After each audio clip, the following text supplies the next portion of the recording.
week. And I tell you what, this is one of those tough weeks, and I'll tell you why. We are right on the outside looking in as far as the college football season and how it is stacking up. I mean, it's not that far away. I know people get tired of hearing me say that, but it's true. We're going to have some great stuff for you on the program today, including I've got some pro notes. Deshaun Watson is working out with some people. We'll tell you who he's working out with in a little bit. One prominent ACC head coach says his players don't like the 12-team playoff proposal. What? Yeah, we'll get into that this afternoon. Also got some betting things that we'll talk about. And we're going to have picks for the UFC fight coming up this weekend. And Conor McGregor, by the way, to be 154 pounds, you have to be one of the baddest fighters on the planet to be saying some of the things that he says to Dustin Poirier, a man who has kicked him in his face before. We'll talk about that and how Conor McGregor is at the point with me where I can appreciate him being a good fighter, and I like the guy that has the bravado to go out there and say, you know what, I'm going to knock people out. I'm fine with that, but I'm at the point now with Conor McGregor where I hope Poirier kicks his teeth in. I mean, I am at that point with Conor McGregor. He's got, and I understand what he's doing. He's trying to get people to buy the pay-per-view, and I completely understand that. But I tell you what, the stuff that he's doing is insane. Delta says that Conor needs to lay off the Irish whiskey. Yeah, you're right about that.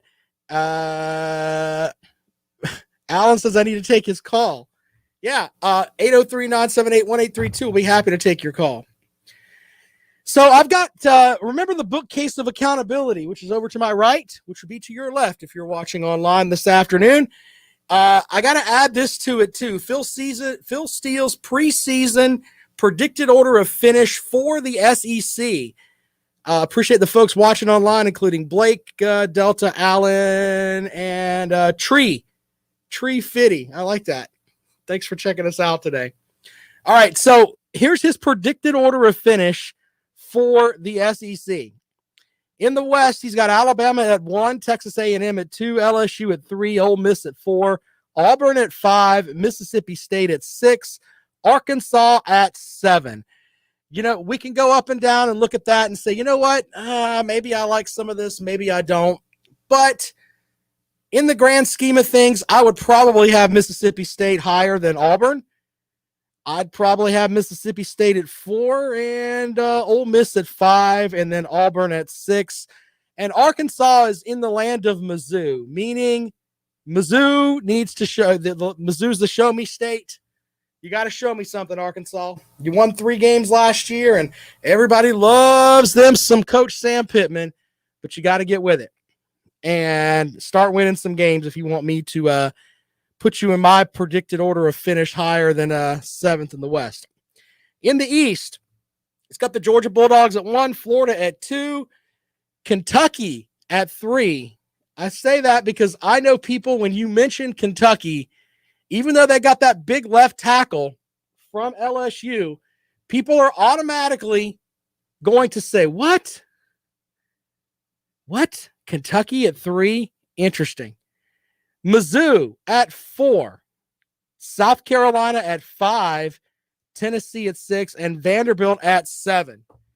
All right, so I appreciate the fact that he's not high on Tennessee, because I think there's a segment of people that are looking at Tennessee and they're saying, you know, maybe we should give the Vols some credit for what they're trying to do here in the offseason and the bounce back and everything else. Yeah, I don't know if I'm buying all that. Okay? Don't know if I'm buying all that at all. But I do think him having South Carolina at 5 and Mizzou at 4 is interesting, because under that logic, he probably thinks that South Carolina is going to get the win over Tennessee, but lose the game to Mizzou. Got to go on the road to Como. Sometimes that's a tough out. Mizzou doesn't play well on the road, though. Remember, they came to South Carolina last year, and this is like the first game after Will Muschamp. They came into Columbia and they won that game, 17-9, something like that. They didn't really put a big showing on. And, of course, Eli Drinkowitz still trying to do the job up there. But I wanted to give you this because we're going to put this on the bookcase of accountability. Right over there. Walking over there right now. There you go. There you go. Add that to the mix so I don't lose it. All right, now here's Phil Steele's preseason top 25. Now, there are two teams that are not in the top 25 that let's see if you can catch on really quickly here. All right, he's got Oklahoma at 1, Alabama 2, Ohio State 3, Clemson at 4.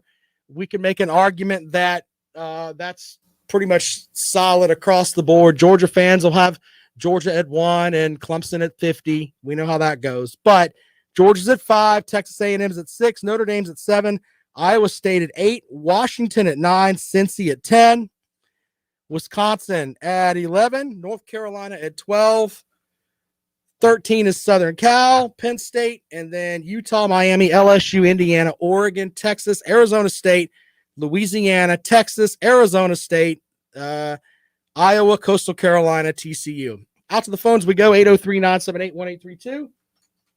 And good afternoon. Welcome to the Rundown. Rob, what's going on, buddies? Your buddy here, Begging Megan. What's going on, sir? What have you got for the program today? I missed a little bit of the program when you first started here. I would like to solve the puzzle on who's missing in that top 25 from Phil. You probably know. Tell us who it is. I'm afraid that would be. This is like when I just told you one of these teams is going to be one of the top teams in the East, but they're not in the top 25 for Phil Steele. Who is it? Do they wear orange and blue, Rob? Is that? I guess that's orange, yeah, and I guess that's blue. You're exactly right. Okay, yeah. I'm afraid that would be the Florida Gators, and normally you and I spar back and forth, but on this we're kind of laughing together. Dan Mullen couldn't make Phil Steele's top 25, and he's projected to be the second best team in the East. Oh my God. Christmas came early this year, Rob. Oh, I'm glad I made you laugh. Normally you think I hate you, but this makes me laugh hysterically. Oh, my God. So, hey, you brought up that bookcase of accountability. I want to know, do I have my own section right up front by now? Yeah, yours is in the trash can underneath it. Oh, you got to put me – I got to have my own special section by now. I told you it's the trash can. I'm going to put Beggin' Megan's thoughts on the trash can right underneath it. I got you. Well played, sir. Well, there's one other team that's not in the mix there, too, and that would be Northwestern, which I thought was interesting. They played in the Big Ten championship game last year, but no love there. No love for the Gators or Northwestern. Yeah, I don't know that it's as big of a blow to Northwestern as it is to the Gators. Well, they're smart kids up there. They don't care. Yeah, we've talked about this before. The expectations at Florida are just unrealistic, but That's good stuff, man. I'm sorry I had trouble holding it together. I'm still going to laugh about that when we hang up. Do you think that Dan Mullen's going to paint that up in the locker room down there? Or like, hey, they don't think Phil Steele doesn't think we're a top 25 team.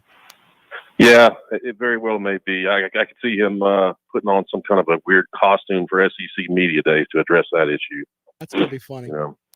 Yeah. Hey, but I'll let you run. Appreciate it, man. Thanks for calling the program. All right, so there you go. Begging Megan joining the program today, and we didn't spar with each other. We're just kind of not really openly laughing, but how the hell is Florida not ranked in Phil Steele's top 25? Are you serious? How does that happen? I'm not buying that at all. Some folks online, Keith got it right. Florida's missing. So there you go with that. Jerome says Mizzou and Florida will be something to watch. I think Mizzou should win. You know, when you see, and I guess it's because I'm a guy that all of these publications come out, and Athlon and the Sporting News and all of that. But the reality is the only one that I really buy every year is the Phil Steele top 20, the Phil Steele report. And I guess it's just because I've always bought it, you know, from when I was old enough to get a summer job and working in a restaurant or working in a tobacco field, and I can afford, you know, $3.95 or whatever it was when I was a kid. Now it's more expensive than that, but I buy it because I've always enjoyed Phil Steele's stuff. I think he comes at everything, and it's not really, I don't think he writes with a bias towards anyone. And I think that it's honestly the way that he feels. Now, by the way, let's make sure we put this out there. Phil Steele predicted that Florida, what was it, in 2017, would be his breakout team as a team that could win the national title, and they went 4-7. So there's that. There's also that. So it's not like he's had hatred for Florida before. Because on Twitter, there are some folks that are legitimately angry that Florida's not ranked in Phil Steele's top 25. They'll still be ranked in I think in the AP poll, because there's going to be a bunch of Florida apologists that will be there. And I'm not saying Florida doesn't deserve to be there, but just funny. 803-978-1832. Out to the phones we go. Welcome to the Rundown. Good afternoon. Good afternoon, Mr. Sanders. How are you doing today? I'm good, man. How are you? Good. I wanted to touch on what you and Megan were just following up on. Did you see ESPN's re-ranking of their football football the power FBI? index? Yeah. Have you noticed that? I haven't gotten to that yet, but I'm sure that's great too, right? No, it's looking pretty good for the Southeastern Conference and the SEC East. Might not be quite as weak as it was portrayed to be. What was it, a month and a half ago, where teams like Mississippi State were ranked number 8? You remember that? Yeah, I do remember that. Yeah, it looks like even though the SEC East is down, particularly Georgia, will be playing 3 top. Well, I guess you'd say 3 top 15 rated games before October 30th. Good stuff there. That's good stuff there, man. Hey, I appreciate you calling the program.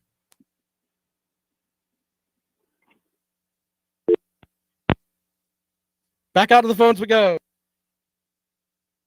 Good afternoon. Welcome to the Rundown. Yeah, Rob, do you think it's the defense that Phil Steele doesn't like for Florida, or is it Emory Jones? I think it's a combination of no Kyle Trask, no Kyle Pitts, and the way that they look like hot dog water against Oklahoma. They didn't even show up. They look terrible. Yeah, they did look terrible. I think that's why he feels the way that he does, in my opinion. I'm not trying to say that I'm Phil Steele, but after the way that they looked, and by the way, the best shot from that game was Kyle Pitts doing an interview while his team is getting throttled, and he's like, "Yeah, go Gators! You guys go out there and do your thing." And he's like, "I'm not playing. To hell with y'all. Y'all go play hard." As Oklahoma's curb stomping them. Yeah. Do you believe that the 12-team playoff is just going to kill off the bowl system? I think the bowl system is dead anyway, because no one really cares about the bowls unless your team is playing in the college football playoff. Now, if your team's playing in a game, then you might be with it. But I think it all centers down to those to the CFP. Opt-outs. It's just people that's going to opt out. Right. I think that this may be better, because if your team is in the top 12, you're going to have more big-time players that will decide, hey, I don't want to opt out. Well, I remember that Deebo Samuel opted out of their bowl game, but then he played in the Senior Bowl. I didn't really understand that if he didn't want to get hurt. Well, the Senior Bowl is a showcase with lots and lots of NFL scouts there, so there's that. Yeah. All right. Thank you, sir. Appreciate it. Appreciate it. Good afternoon. Welcome to the Rundown. How's it going? What's up? Not much. I just came on here. I ain't coming here to talk trash about any other SEC program. I'm a Kentucky fan, by the way. Sorry. I should preface that probably first. But I just like to let everybody know this is not your mommy and grandpa's Kentucky team. We are what South Carolina should be. We actually develop talent, and we're actually a pretty good football program right now. It's not just a basketball program down in Lexington. Look, I have respect for Coach Stoops, but I think that people are tired of hearing the same thing about Kentucky every year. Hey, this is the year, this is the year, this is the year. As a Kentucky fan, would you agree with me that Kentucky would get a lot more respect if they actually had a quarterback that could throw a ball more than 5 yards down the field? Yes, and I think that's the piece we're missing. I mean, if we can get a passing game, I think we can be very competitive. I don't think we can beat a team like Georgia. I think they have way too much talent. And besides an anomaly, I don't see us beating a team like Georgia, but I can consistently see us beating teams like Florida, South Carolina on a consistent basis if we can get a passing game going. We did bring in a new offensive coordinator, but, it's yet to be seen if we can develop a quarterback to throw a forward pass. We'll have to see how that works out for Kentucky, man. But it's an actual Kentucky fan. The folks online, they probably don't believe you're real. Oh, yeah, I have a YouTube channel. They know who I am. Fair enough, man. Hey, thanks for joining us on the Rundown. We appreciate it. Yep, no problem. There you go. An actual Kentucky fan joining us on the program today. I can honestly say I'd never thought that. I've met Kentucky fans in the past, but as far as joining us on the program, I didn't think that would happen. But apparently, there are some Kentucky fans out there. All right, so we'll take your calls. What do you think about Florida being left out of the top 25 for Phil Steele? Beggin online says, hey, Bluegrass, shut up and wait for basketball season. Stand by, ladies and gentlemen. It's getting hot in here in July. More of the Rundown when we come back. You're listening to Fox Sports Radio 1400.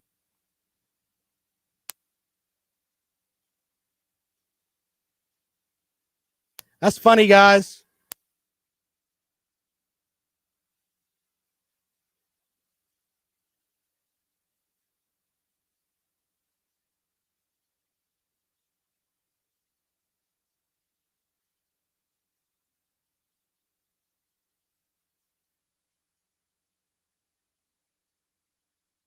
My headphones just came apart. Sucks.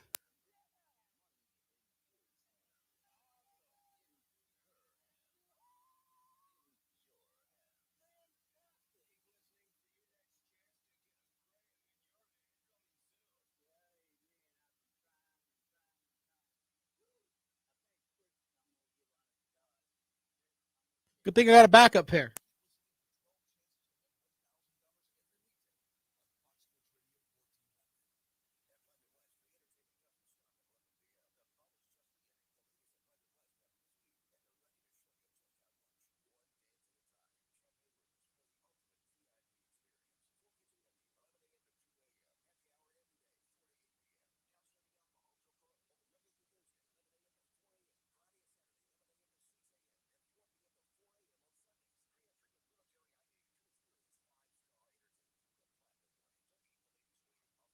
There we go. Now I can hear myself. Good. Couldn't hear myself before. This was really bugging my brain. Yes, the Suns in 4. Good point. I like that. Don't jinx my Suns though. This should be like so much better than it actually is.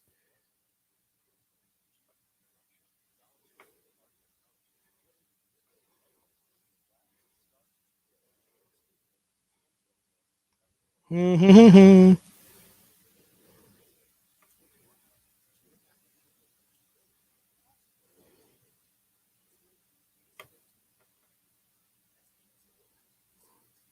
we go.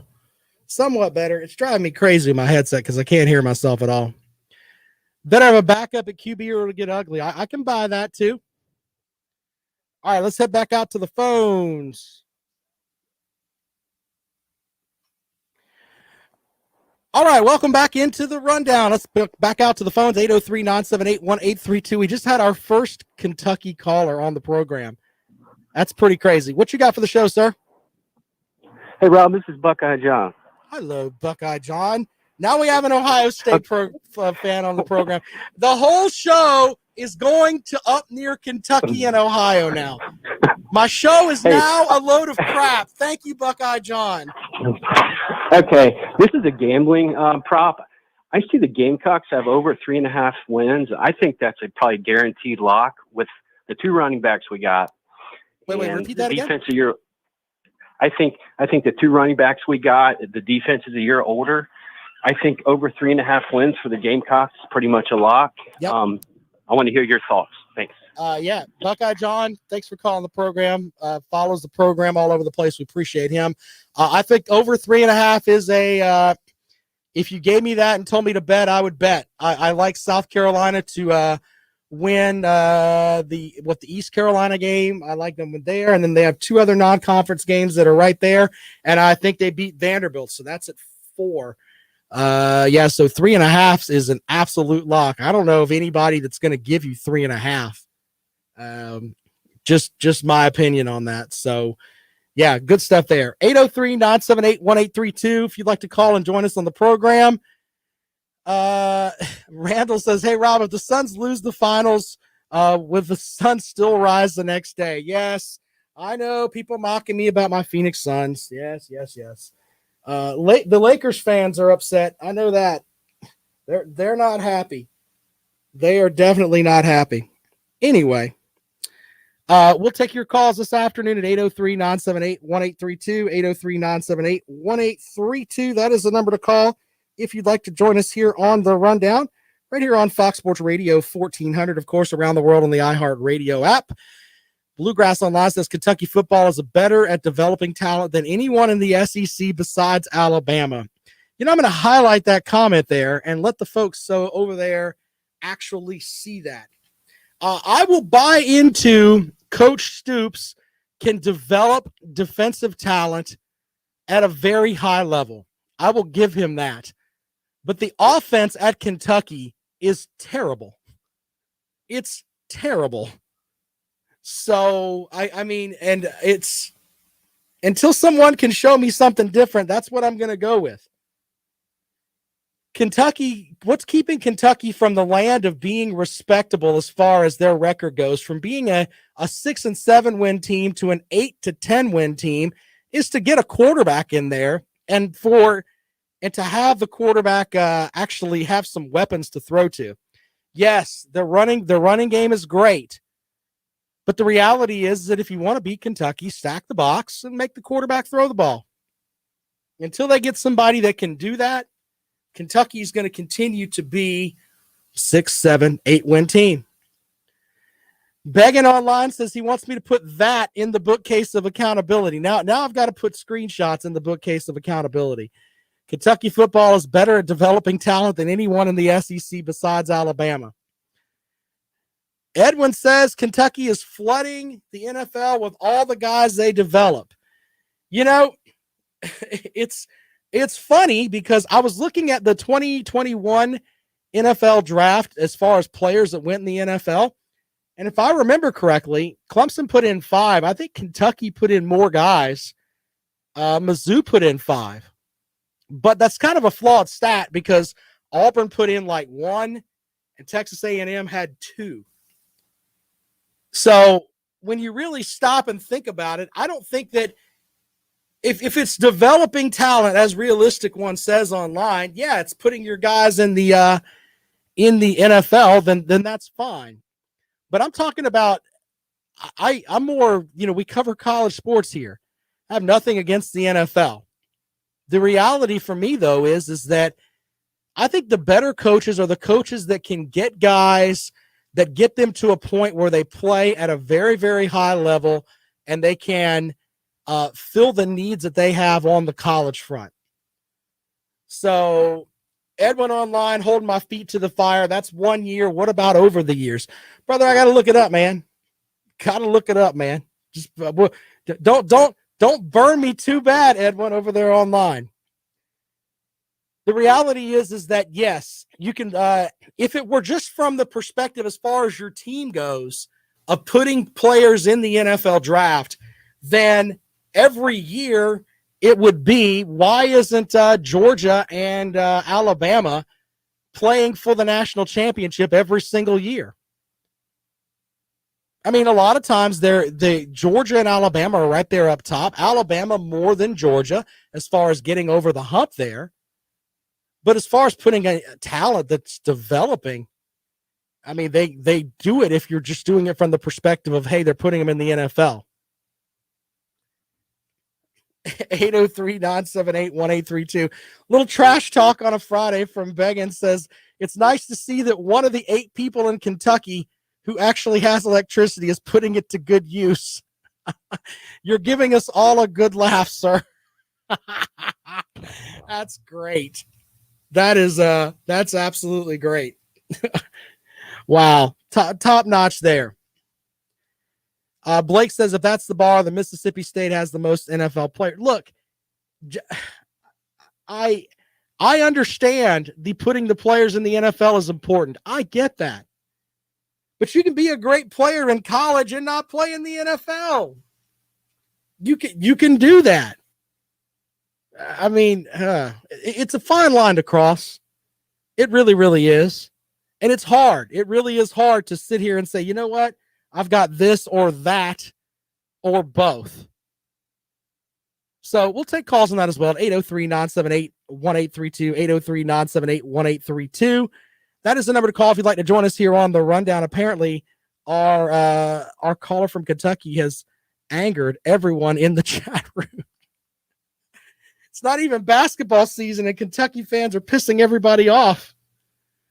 803-978-1832. Quick break. When we come back, we'll have more for you here on the rundown. This is Fox Sports Radio 1400.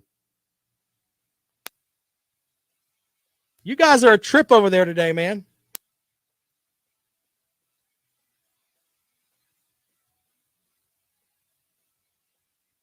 I'm working on my headphones here.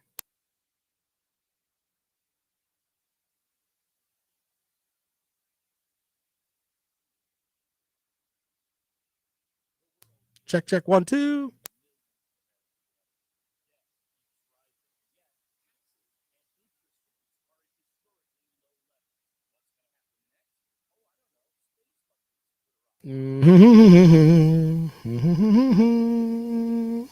Oh yeah, I think these are broke. These are done.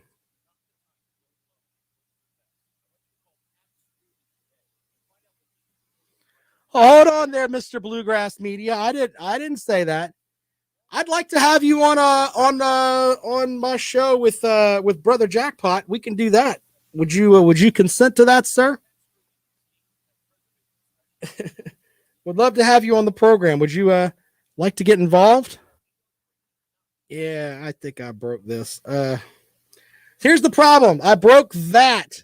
That's not good. I guess I'm going to have to get the soldering iron out. Damn it. This sucks.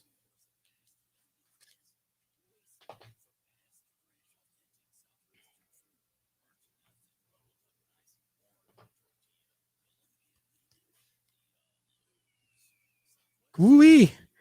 Yeah, the Kentucky fan made a lot of folks angry. My God. All right. Can you I get the easiest way to get with me is on Twitter. I'm at Rob Sounds Good, sir. Would love to have you there if you would like to just message me and go from there.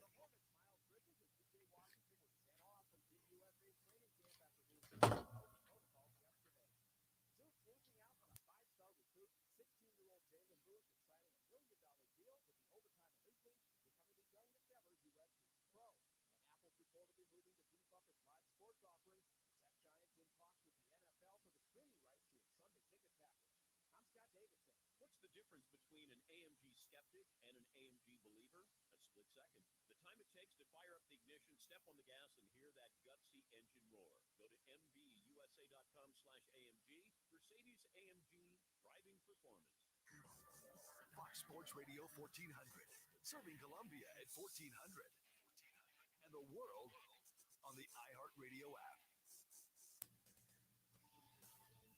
And welcome back to the rundown here on Fox Sports Radio 1400 around the world on the iHeartRadio app. Shout out to Mr. Bluegrass Online, who has everyone. It's like one Kentucky fan comes to the mix to the online party over there. and everyone loses their mind. Good stuff there. Let me read some of these comments because they are actually really, really funny.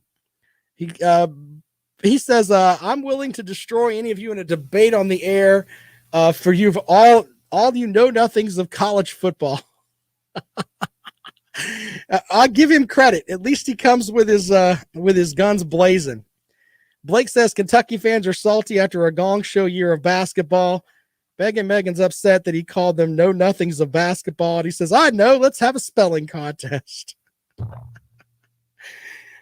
Are SEC fans like in the East, are they like, man, maybe Kentucky's getting it right? I don't know.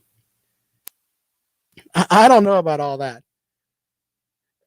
You're welcome to call the program at 803-978-1832. I've been in the camp that, and I've said this before on the show, you know, I mentioned the show me state of Missouri. Kentucky's kind of there for me on that front too. I'm tired of hearing about, oh, they've got this great defense and they've got that. Once again, it's the show me world, man. Show me what you got. Show me what you've got. You've got all this talent. You can develop this talent, as Bluegrass says. Hey, man, let me know what it is. Let's see it on the field.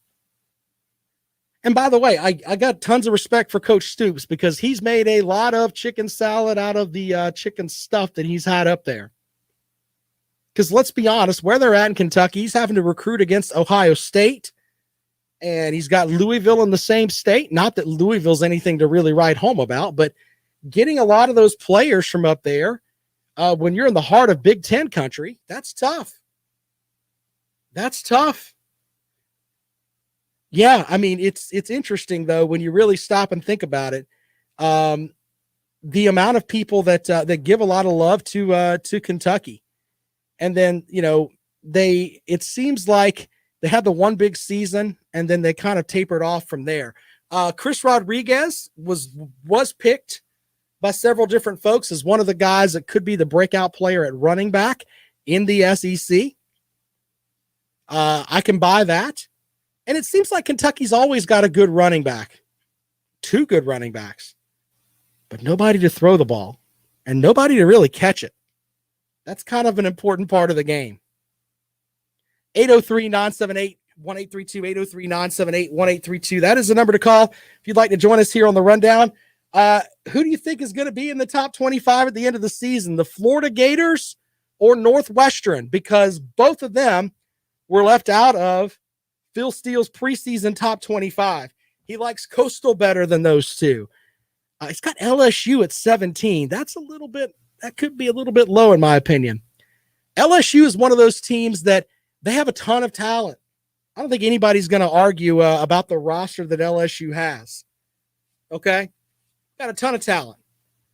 My favorite stat from last year, though, is that LSU had a ton of talent on the defensive side of the ball. They've got 2 All-American defensive backs, Derek Stingley being one of them.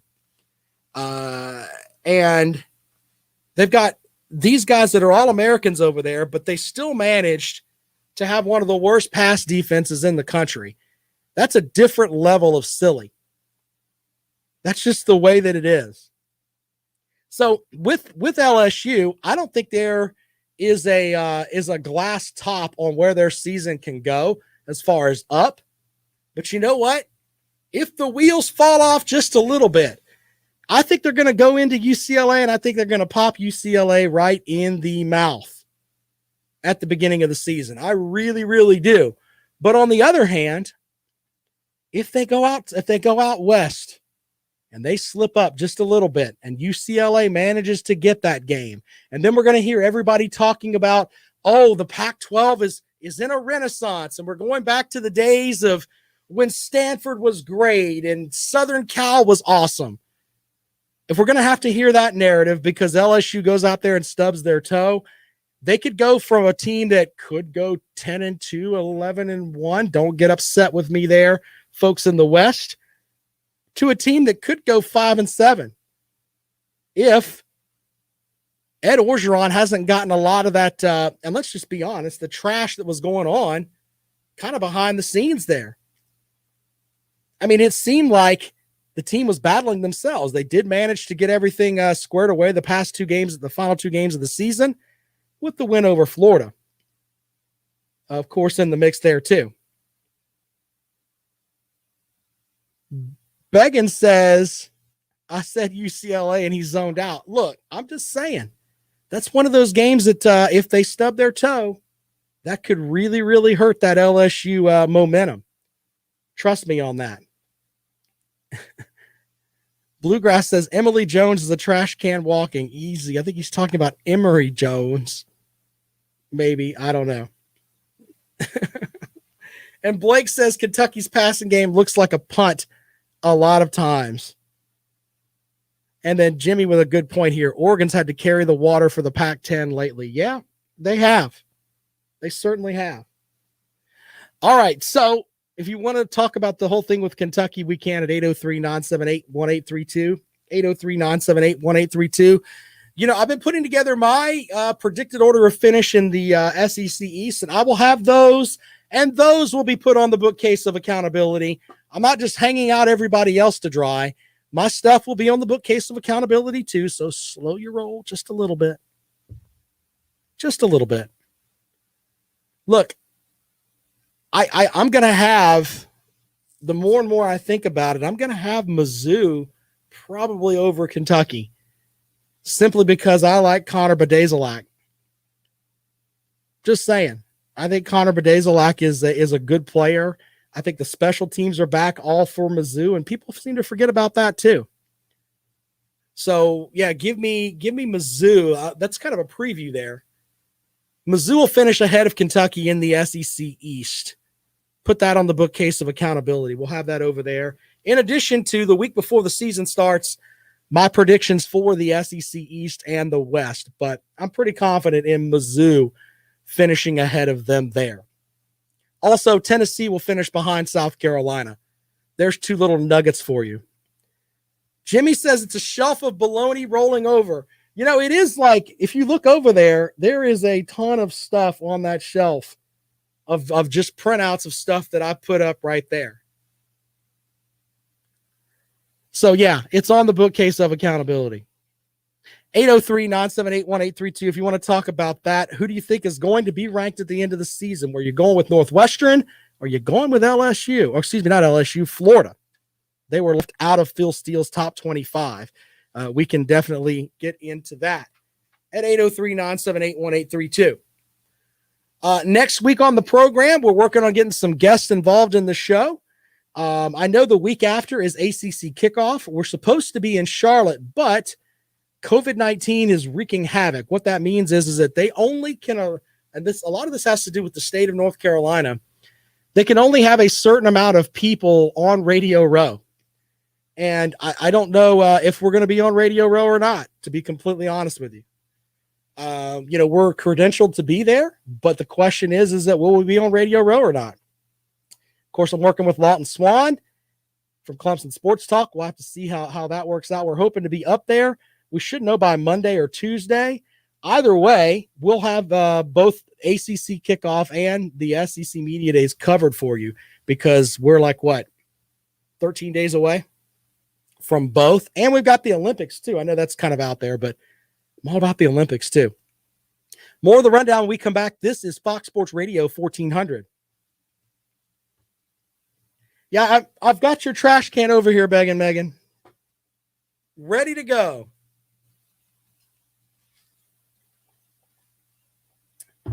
You know, I could say this with you guys there if you want.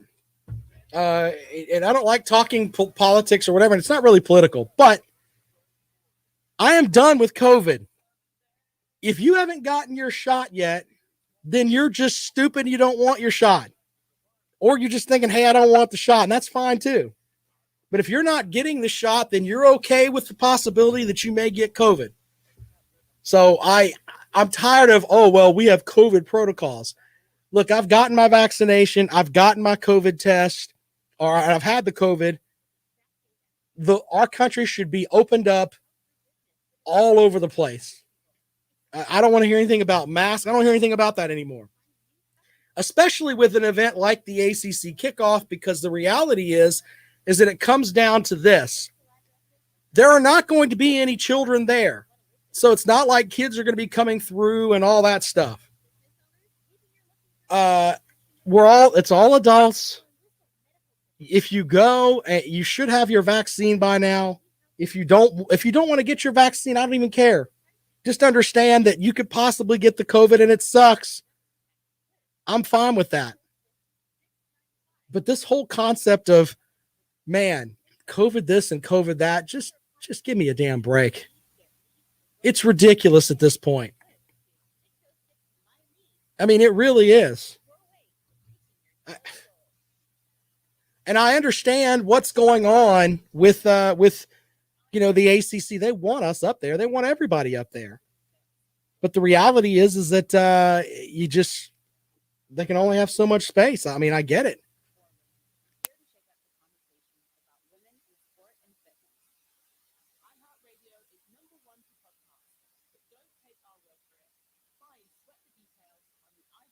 Yeah. Good point there, Blake.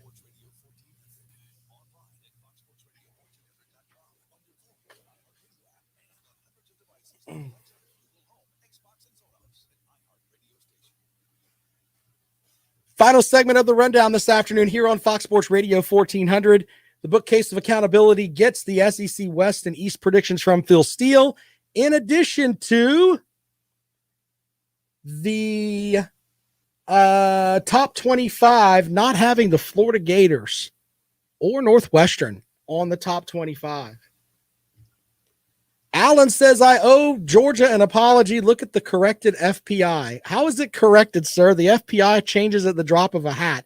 You realize the FPI changes every week. We can go to the bookcase of accountability now and show you the first FPI. Apologizing for anything that I said. Get out of here with that nonsense. I apologize that I did not put it in clear enough terms where you could understand it. How's that for you, Alan? I'll try to be a better communicator for you, sir. If not, I'll send you some crayons. One way or another. All right, so final segment of the show today. Appreciate everybody checking us out. Couple of things here before we get out of here. Derek Carr is getting crushed about the Raiders 2020 season. He said, quote, we're 3 or 4 plays away from going 12 or 11 wins. People are laughing their silly butts off about this. Go and check that out. I'm retweeting that online. That's some interesting stuff there.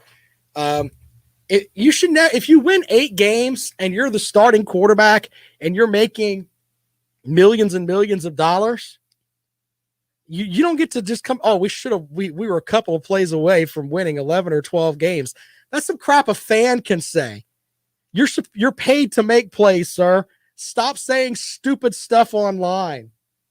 Ridiculous. Derek Carr needs somebody to handle his social media for him. I'll be happy to do it for you, sir. Reach out to me on Twitter at @RobSoundsGood. You should be following me on Twitter there as well, by the way. Also, you can pay me by a Venmo or PayPal. Let me know there, Derek Carr. They're paying you a heck of a lot of money to be a guy who never gets his team to the playoffs. You might as well share some of it because you're stealing money. That's what you're doing. All right, so I got to get into this with Conor McGregor really quickly here. If you're up for the fight this weekend, I'm big on this fight between Conor McGregor and Dustin Poirier. But here's the funny part about this fight. McGregor says he put out this comment that he posted a screenshot of an apparent Instagram message request from Poirier's wife. He put that out on Instagram. And he says, as real as it gets, she's lying to you, bro. That's wifey. Proper Irish animal. That's the hashtags. Conor McGregor is an idiot. He is an idiot. There's that. He also tweeted out, he also said at the weigh-in, your wife is your husband. And then tried to start a Jolie's wife chant aimed at Poirier. And then Poirier tweeted out later a picture of himself saying, and his wife, me and the hubby walking into the press conference. Conor McGregor is insane. Insane. Alan, by the way, says I need to send him crayons. You know what? I'm going to get some commemorative crayons for some folks. I'm going to get the old school ones, by the way. Some of the old school crayons and send to some of the folks. Alan will get the first set. Landon says Conor is washed up. I like the fact that he said, hey, your wife is your husband. If I'm going into a fight and I'm confident that I can win, hey, he's beat Poirier once. He said the last time he wasn't focused. How do you get into the octagon with anyone knowing that you're going to fight with someone that wants to kick your teeth in and you're not focused? I don't get that. By the way, he's got one win? Conor's got one win in like the past 3 years in the octagon, something like that, where he beat up Cowboy Cerrone. I say beat up, but won over Cowboy Cerrone. Other than that, he hasn't been doing very well at all. So, yeah. By the way, my picks for this, I think that Poirier is going to submit Conor McGregor. I really do. I really, really do. I think that's the way that it's going to be. Poirier's 7-1 since late 2016. McGregor is just 1-2 during that same span. So in the past, 5 years, he's 1-2. Are you serious? Crazy. But I tell you what, he does a good job with getting people to buy the pay-per-view. Hey, I'm showing you where your wife sent me an Instagram request. How is that? I'm just saying. And it's the whole thing of it's the whole screenshot, by the way, of him going through his phone and showing it to you. Hey, this is where she requested to be my friend on Instagram. Wow. Those are some fighting words right there. And it makes you wonder if they get into a position where Poirier could, I'm not saying take some liberties, but if the ref tells him to stop and he's got an opportunity to throw one more punch into McGregor's mullet, I think that'll happen. It's like, and of course we watch the combat sports because we like the fights, and I get that. But I kind of like it more when the two don't like each other. And it's real. I don't know if this is real or not. I feel like if you make a reference to my wife and we haven't worked that out before, if I have the opportunity to knock you out, I'm going to do it.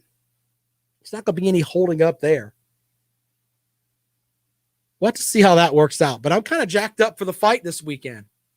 Bluegrass says it's probably staged. I wouldn't be shocked, sir. You're absolutely right. I would not be shocked if that were a staged up thing. It would not surprise me in the least. 803-978-1832, 803-978-1832. That is the number to call if you'd like to join us here on the rundown. We're about out of time for today, but next week on the show, I've got a couple of guests that are cooking in the pot here, and I don't want to spoil it, but yeah. Your best bet over the weekend is Poirier, in my opinion, winning over McGregor. Try to give you guys a good bet. We'll have to see about that. Landon asked if I watched the Paul Mayweather fight. It's hard for me to take any of these exhibition fights seriously, sir. But yeah, it's a good point. Blake says the days of good heavyweight boxing has passed us by. You're exactly right. Because look at the big money boxing fights that we've had lately. It's been with guys that weigh 145 pounds. And I'm not mocking people for weighing 145 pounds and fighting. I mean, hey, that's the way, whatever, you got to go with that. But the reality is that the days of where you could watch the heavyweight division and watch a Lennox Lewis or a Mike Tyson or, insert your favorite heavyweight here. Those days are over. I mean, Tyson Fury's a great guy to get after, and so is Devontae Wilder. I'll give you that too. But the reality is that we don't really have that jam-packed heavyweight division anymore.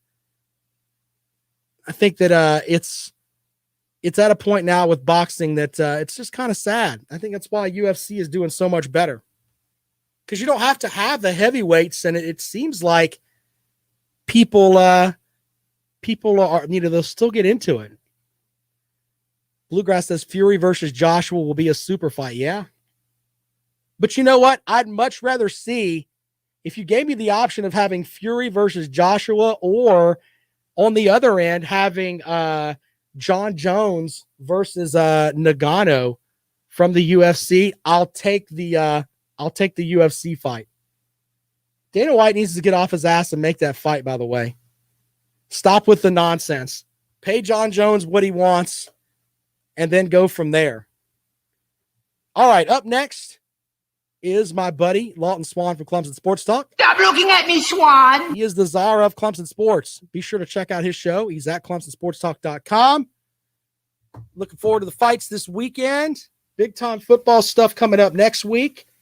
The Swanee Awards are coming up, too, by the way. Please tweet at Clemson Sports. I've won Best Lead-In Show for the Swanee Awards for, 4 years now? Hopefully I don't lose this year. Hopefully. We shall see. All right. Thank you guys for joining me all week. We'll be back at it on Monday here on Fox Sports Radio 1400.